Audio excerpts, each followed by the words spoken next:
Welcome to The Experience, live with Russ and Scott.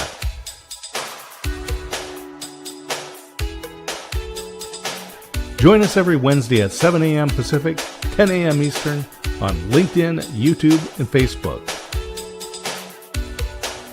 Learn more about the Experience community at our website, local.theexperience.video, and subscribe to our YouTube channel. The Experience is brought to you each week by these great sponsors. The Aspects of Aging weekly talk show with Christine A. Smith. Unscripted conversations with experts. Watch live or in replay at agingbetternetwork.com. The Gillette Home Team. Their mission is to deliver the key to home ownership through stellar customer service, integrity, and joy. Learn more at teamgillette.com. Family Building Blocks. Keeping children safe and families together. Visit their website, familybuildingblocks.org. Duo Water Systems. Custom water pump solutions, water treatment, and filtration solutions designed to keep local homes and families safe with clean, reliable water. More information on their website, duowatersystems.com. And now let's get on with the show. Hey, let's do this thing. Hey, everybody. Welcome to The Experience Live with Russ and Scott. We are here every Wednesday for your viewing and listening pleasure. And we are so thankful that you're with us today. Right, Scott? Absolutely. And Mondays for The Experience Local. But coming up this Monday, we've got some special shows. You have Marketing with Russ. We've got The Experience Local. You've got another Russ show, which is Russ Reels. And all of those are going to feature the book that's right behind your shoulder, which is Life Happens and Then You Choose. Life happens and then you choose. Yep. Super excited. There it is between us. And so excited for this Monday. On release day, it will release for free on ebook. On Amazon, and it's reduced the paperback and the hardback. So you definitely want to join us on one of the shows, and I'll get some more information about that up during the show here. But so grateful and thankful for the opportunity to share what I think will really encourage and inspire people to make it through life's challenges and come out better on the other side, Scott. Yeah, absolutely. I've had the opportunity to read the book, and so I got the advanced copy. Everyone gets a chance to choose the way they want to live, because things happen. There's a lot of things that are out of our control, and it's really is how we respond. And Russ, you add a lot of personal stories, insights, and then a lot of insight from other authors, writers. People will know who they are. And a lot of scripture that is just going to help. So this, in a lot of ways, could be a daily devotional for people. So as we're doing Life Happens and Then You Choose, we're also pointing to God, who is the one who gives me strength every day. So thankful for that. And so thankful for Bob Goff, for those of you who know him, and his endorsement. He says, life doesn't always go the way we planned, but Russ reminds us that our response can rewrite the ending. His words point us back to God, who turns detours into divine appointments. And amazing. So thankful for that. And that's a New York Times bestselling author, Bob Goff. Yes. Amazing, and a great friend. So, Scott, what's going on with you this week? Well, I tell you, we're winding down October, and that's the first month of the last quarter of the year. Already planning for 2026. I will be at PodFest as a speaker in January, Orlando, Florida, and reach out to me. Awesome. We've got a code that will get you half off your ticket. So if you would like to come, it's like $150 for this whole conference. So it's just an incredible deal. I encourage people. Get on there, get to there, get to Orlando, get to the PodFest, make connection with people. Because as we say, isolation is a killer, and you need people who you need to surround yourself with people who understand what you're doing. And if you're like Russ and I, and you've been doing this for a few years, we still need help. We still need the Jim Fuses in our life, the Alan Hennessy's in our life. So Yeah, go to Podfest. absolutely. And that is amazing. Wow, man, I've just got all kinds of frogs in my throat this morning. That is amazing, Scott, that you are going to be a speaker. And I would give anything to be down there. But unfortunately, I don't think it's going to happen this year. I made a couple moves that direction, but we'll see. We'll see if God means it to be. I'll show Well, up. you're going to be in Ireland next year, right? A couple months after that. So, yeah, I got to kind of focus on that a little bit. But yeah, Podfest is such an amazing organization. So, everybody, great things coming up for us. And we know that great things are coming up for you. But remember, you can be here every Wednesday, 7 a.m. Pacific Daylight Time or 9 a.m. Texas Standard Time for your viewing and listening pleasure. That's right. You can watch us live at those times. But also, guess what? It sits on LinkedIn and YouTube forever, Facebook for 30 days. And you can watch over and over, share, engage with people. But guess what? There's still more. You can then also listen on Spotify if you don't have time to watch. So we'd love for you to do that. Please share this out. We appreciate that, and tag your friends and let them know that we are on today and that Kitty is coming on. Kitty Norton's going to be great. She's coming on. Also, if you want more information, Scott, take it away. Yeah, I actually recommend people go to the website, local.theexperience.video. You can learn all about Russ and I there, about the experience, about the shows that we have. We've got The Experience live with Russ and Scott every Wednesday. We've got The Experience local every Monday, also on KWIL and KYKN each week. Those are replays of those shows. Marketing with Russ every Monday and Thursday. Russ Reels every Thursday evening or afternoon, depending on where you live.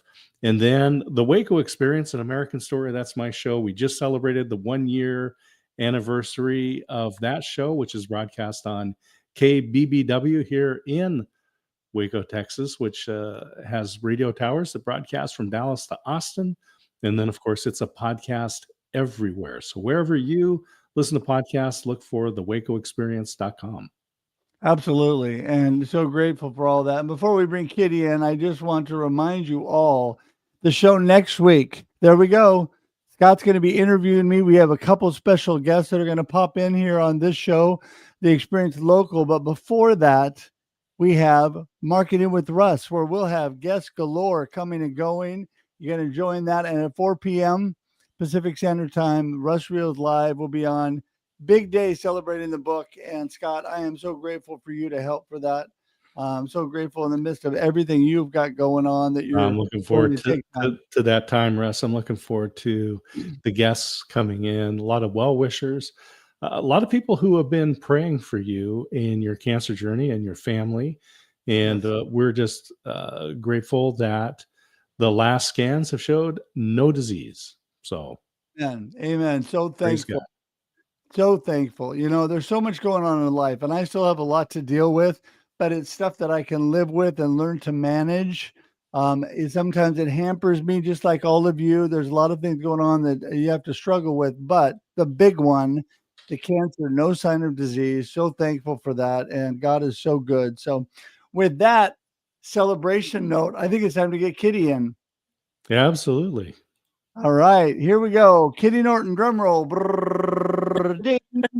Kitty. Good Hey, morning. Good Kitty. morning, This is guys. Thank you filmmaker so much for Kitty Norton, having who me. I met through my wife because of aspects of aging. And we were able to actually do I believe it was the Oregon premiere of your film, I Wine, think you're Women, and right. Dementia, Yeah, in Independence, Oregon. That was so much fun. it was. It was a lot of fun. And I have family members in the Valley who wouldn't have come up to Portland. And so they got to come and see the film in a theater too. So I was So always so grateful for you guys for bringing the film into the. let's get the background. Tell us about Kitty. What's going on in your world? Yeah, okay. So I was, my sister and I co-cared for my mom the last 5 years of her dementia journey. And in those 5 years, there's no denying that this journey is extremely difficult for everyone involved. You know, the person living with dementia and those of us caring for them. But there was also a lot of love and laughter. And I wanted people to understand that the tragedy narrative is great for fundraising, but it's not what we're all experiencing. And there's tragedy abounds, but there's also, you know, just these wonderful days and moments that I felt in some ways I had more purpose with mom than ever. Um, Mom was more lively than ever in some ways, sometimes not in ways that I wanted her to be lively at all. But, you know, it's a very different journey than I think what is portrayed the most in the media. We're not crying for decades because our person has dementia, and neither are they. We're living. There's a lot of life to be lived on the end of life journey. So I wanted people to know that. And after mom died, I had made a lot of good friends through a blog I was writing called Stumped Town Dementia that was about our journey. Just very personal stories when I could get time away to write them about what was going on that day.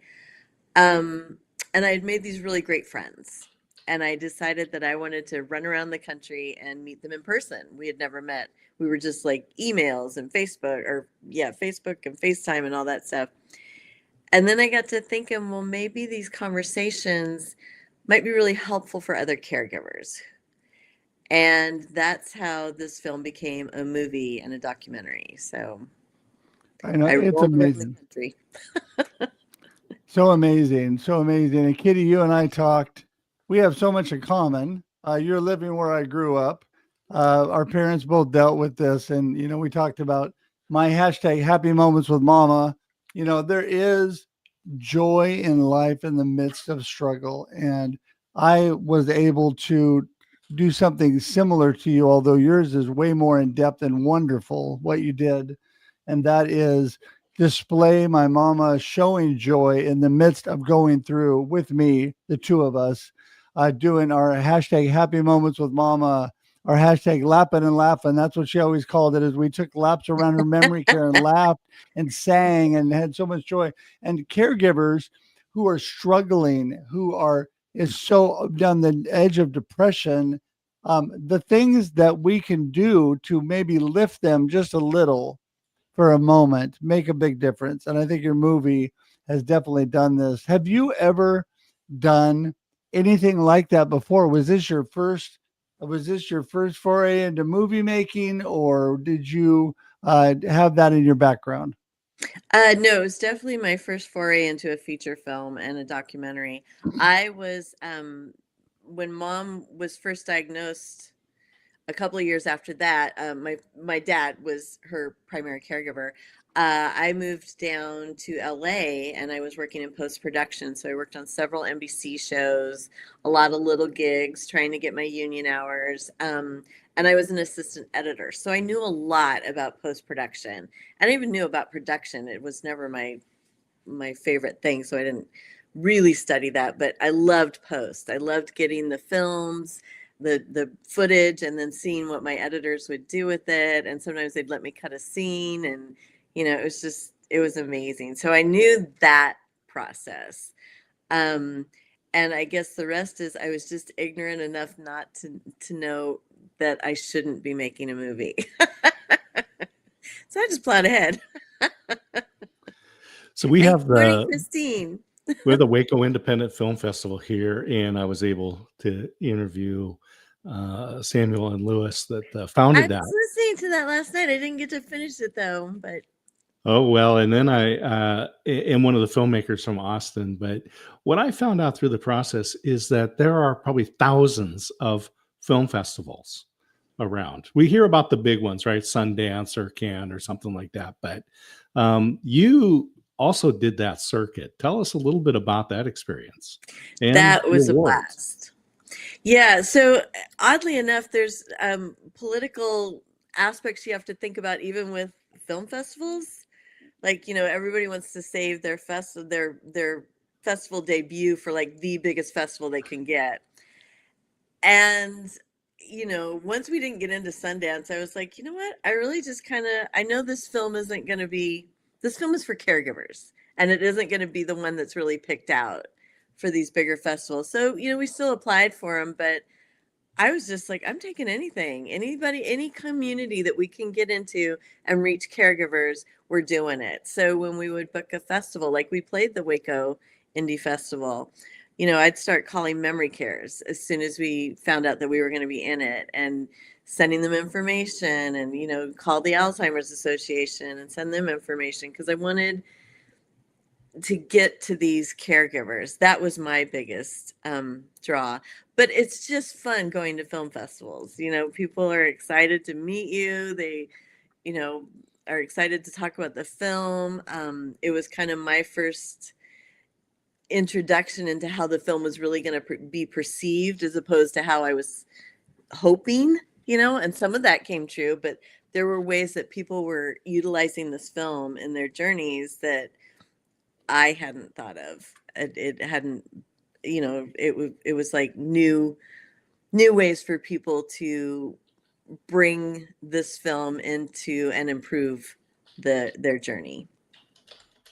Yeah, well, I think that's amazing. I have never had the pleasure of going to a film festival, but it sounds outstanding, and I love what you were able to do with all this. Let's talk a little bit about this whole journey, because I think people that haven't gone through, parents or family members with Alzheimer's, don't realize how horrific it can actually be at times, and how it takes all that you have to direct your mindset, and in my mind, your perspective, to looking at joy and the good things through the midst of the struggles, because it's not easy, right? And I think this movie's really helped in that area. Yeah, no, it's not easy. And I would kind of argue that any end of life journey is not easy. You talk to parents whose child is dying of cancer. They're not having an easy time either. I was taking care of my mother. Married couples, who are losing the person that they knew, and not having an easy transition to accepting the person that's coming.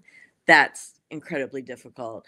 I think one of the things that makes dementia especially hard is that it's a very long disease. So in a respects, you have a lot of time with your person. It's not like they got the diagnosis and they're dying tomorrow. So I actually saw that as a benefit. Like, we got to do everything we absolutely could for mom before she moved on to her next adventure. Whereas my dad died in 3 weeks after his diagnosis of pancreatic cancer. So that I still regret that I wasn't here for him for that. It's also because of the length of the disease, it's financially debilitating. And my mom and dad had resources.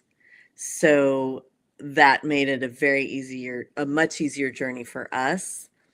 But, I actually just, I'm in therapy now. So I actually just had my therapist this week say, you put all this into this journey, and you gave it everything you had, and you're left with very little. And that's true. So it kind of ruined me financially, but that's really hard. And when people start with even less, and the way that these programs and this research is being cut, I just see nothing but absolute tragedy. It's going to be very, very hard to find anything hopeful about this journey when you can't even pay the rent and the bills, and you got your dementia person wants to get out of the apartment, and you don't my goodness, yeah. You have to work. Let me jump back in on that real quick, because this is where, and you and I talked about this, Kitty, people need to access people like yourself who understand the process if they're at the beginning of it. Because when you go into it, most of us, I know me, have no idea what you're doing, no idea. And had I not known what to look for and what to do as far as resources, I would not have known to make sure and get my mother and my dad into a certified Medicaid facility, knowing that their resources, if they lived long enough, and I was thinking Mama might live long enough, and she did, to run out of money, by having her in a Medicaid memory care, the care just kept going and it was seamless and it took care of it. And everybody walked me through the process. It saves you so much heartache and headache if you get around people that know what they're doing at the beginning, right? Oh, I agree. I definitely agree. And that's one thing I think that Wine Women and Dementia really provides with people is not necessarily this is how you do it, but it gives people a perspective that is away from the tragedy narrative. Um, not, we're not saying there isn't any, there's tons, but it gives you a perspective right off the bat to use levity in tough spots, to find community. The film is hugely about community and how when you have people in the same situation, you can, say, how did you do this? Or how are you doing? How are you looking for a memory care? What's the criteria there? Sure, you can Google all this stuff, but you can also talk to somebody who's been through it and somebody who can say, hey, if you think your person might run out of money, get them into a memory care that will eventually transfer them to Medicaid, so you don't have to move them again. There's all these. I got so frustrated with everybody reinventing the wheel. By the time my sister and I were hitting this for my mom, how many people had been through this journey already? Why were we starting from, square one when we could? There were people who had answers. And that's one reason I also made the film, is I really wanted people to know that, your community getting together, finding people who are asking the same questions, or finding people who have already answered these questions and seeing if their answers and their solutions fit for your journey. It is that when my grandmother went in to dementia, and then my father passed away. He was the one overseeing everything, and at 33 years old, I had to step in. Yeah. And everyone that I've talked to ever since then, including yourself, it's as if you were the first person ever to have to care for a family member. That there are people who know information, but they only know information about their stuff. So you talk about, there's people who know about Medicaid, and then you go, oh, well, what about veterans? That's a No clue, whole right? That's a whole whole new thing, thing. and everything. And there's a whole terminology, a whole lexicon that goes along with this. One of the things that I found through my wife, Christine A. Smith, the involved in longevity leadership and the aspects of aging weekly talk show, when people find out what she does, immediately people have stories. Oh, let me tell you about this. You were in a van, and I want you to tell about the porthole painted on the van, and some of the stories that you've heard from as you talked about the community. Talk about the stories and everything. Yeah. So are you talking about the big picture of my mom's face? Yeah. Oh, she'd just be appalled. So to do this trip, I ended up buying a used, I think it's a 97 RV. And I just put, had pictures of mom all over it and the logo on it and everything else. So we're going down the road around the country, and I swear people were like looking in to see if we, had wine, were drunk, and had dementia. Like, what are those people doing? What are those women in there doing? It's the stories that we tell. And it was so very organic.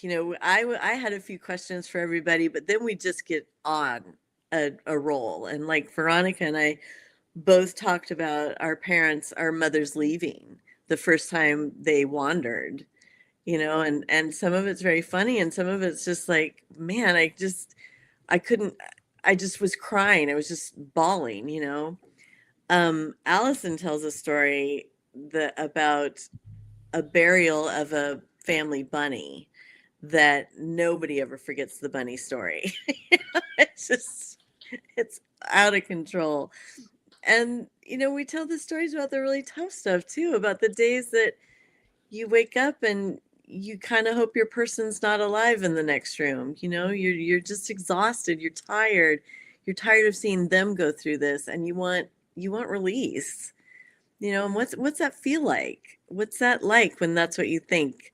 You put your mom to bed and hope she doesn't wake up in the morning. You know, that's hard. We say a lot of the difficult parts out loud, and it allows people to know that you're not the only one who's thinking this, and you're not a bad person because you are. And if you yelled at your mom today or your husband, or you know, you're not the only one, because this chica has done it too. You know, it's yeah, it's everything. It's not like a here's what you need to know and here's the tips and tricks and here's the professional. It's literally a road trip, and women and men telling their stories of caregiving to each other. And it within that, there's so much information. And it's just like, soak it up, man. Realize that if your person's having a really hard time with you, go and change your shirt and come back into the room. That could potentially work. That's Roseanne tells that story in the film, and she's not the only person I've heard it from. And once the film is finished, you know, we'd always have Q&As and tell me about how this film got going. But I never cared about that. I wanted to hear other people's stories. It's like, what did you relate to? How is this happening in your household? You know, I wanted to have more conversations than you sure ask me how we kept the tires rolling. I don't know. You know, I learned so much through those conversations, Kitty, with others. And I learned when my dad, who was had sundowners and dementia at the end of his cancer journey before he passed away first, went to heaven first. He would get so mad at me, and I'd get so mad at him, and he'd throw his hearing aid across the room, telling me he wasn't going to listen anymore. And then I told him to quit acting like a 3-year-old, you know, and walked away thinking, well, that was really smart, you know, that was really stupid.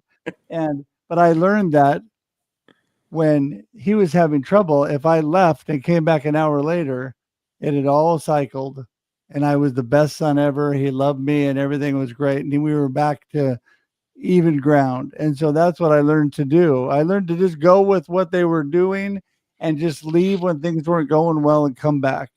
And that was, it sounds like it was hard for you. That was really hard for me too. Oh yeah. But I learned that through other people talking to me and people saying, hey, you should read this book. This will have some good information for you, whatever. So, but man, I tell you, I love this conversation. Could keep going, but being the responsible host, I have to start wrapping things up as the show's nearing to an end. I would really love to hear from you. What is your gold nugget, or what you really want people to remember from our discussion today? And then also let everybody know how they get in touch with you, because there is so much more. People are going to want to know more from you and how to get the movie and all that. So give us all that information too. All right. I just put a whole bunch of stuff in the chat. So with November being National Family Caregiver Month, we are involved in a virtual online film festival. And the full feature of Wine, Women, and Dementia, starting November 1st through November 30th, is available online. So you can go purchase a ticket. The tickets are $6.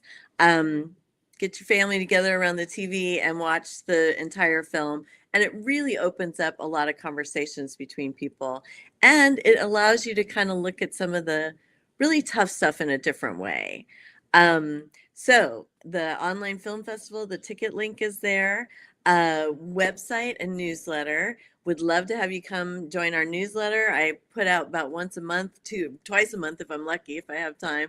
Lots of tips, lots of things that I'm really impressed with, and just information about where the film's showing. And because it's November National Family Caregiver Month, I mean, the film is hosted around the country all the time, but it's really big right now. So you can look up and see where it's playing, so you can go in person. We have a pilot program in Wisconsin, starting with the ADRCs there. So if you work for a AAA or an ADRC, Wisconsin is currently up to 27 screenings over the last year and a half because their dementia care specialists are utilizing it to bring new people into them and to get to new caregivers and new dementia households. So please go to the website, fill out our host a screening form. You don't even need to be like completely committed, and we'll chat with you about that. Would love to start seeing other states be able to use the film in that way and really reach their goals in getting to these people. Yeah, amazing. Well, first of all, everybody, you definitely have to get in touch with Kitty. She's an amazing person because she graduated in 1982 like me. And if anybody's looking at the two of us and thinks, oh my goodness, Kitty looks like she's 35 and you look like you're 70, that may be true.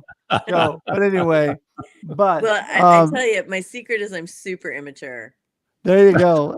I love that. You're only as old as you act. That's it. That's it. Well, yes. And Kitty and I have so much in common because she's living in the town that I grew up in. And so she's just a smart woman. Let me tell you, she's a smart woman. And we lost Scott. I don't think anybody would accuse me of that, but thank you, Russ. No, I'm just so grateful for your influence and your positive impact on those going through the caregiver, such a rough road, and so thankful that you are with us today. And Scott's thankful too, even though he left briefly. Yeah, I want to just really encourage everybody, get in touch with Kitty. All the information is clickable in the comments and in the show notes. So you go right to her and get all the information about her and the film and all that. I'd love to hear from any of you. This is not smart, but I'm incredibly curious about your journey. So please contact me. Yeah, absolutely. Well, great to see you again, Kitty. And again, congratulations on the film. I know it's been out, but it's still having an impact. Yeah. And a lot's going on. So we haven't even gotten to Europe yet. So and congratulations on your new book, Russ. That's going to be so exciting. Have fun on November 3rd. And Scott, always great to see you. And I appreciate you guys having me. Well, I want to tell you too, Kitty, that in my book, I talk about a little bit about my journey with my parents, along with my cancer journey, all the things that are going on. And, it in your life and all that you are trying to show people that there's life after parents and family members with dementia, and how to, really how to get through the struggle. That's a lot what my book's about. Life is happening every day. Things are happening to us that we can't control. How do you deal with that?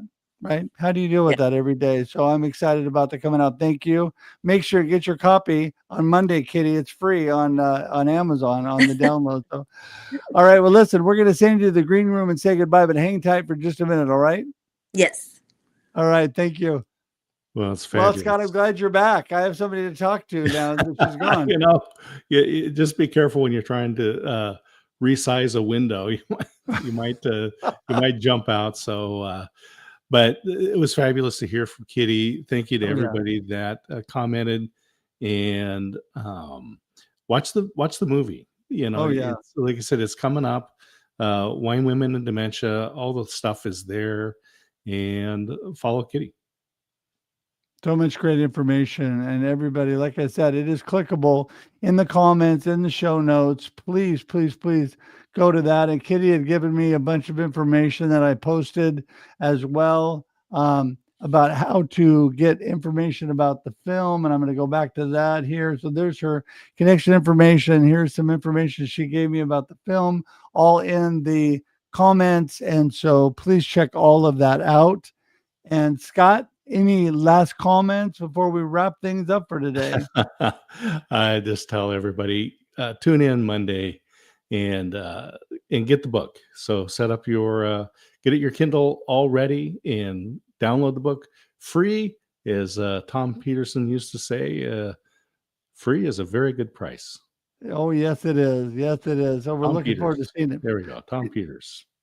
Yes. I have a Tom Peters watch. I'll have to break that out someday. Oh, do you really? Oh, for people in the Northwest, they will know Tom Peters and his good old Tom Peterson. Yeah. Wake up.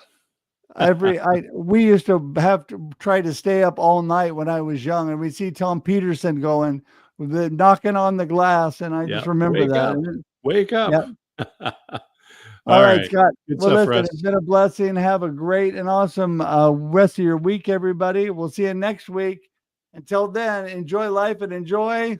The experience. There you go. I'm pointing the wrong way. Okay, there we go. See ya.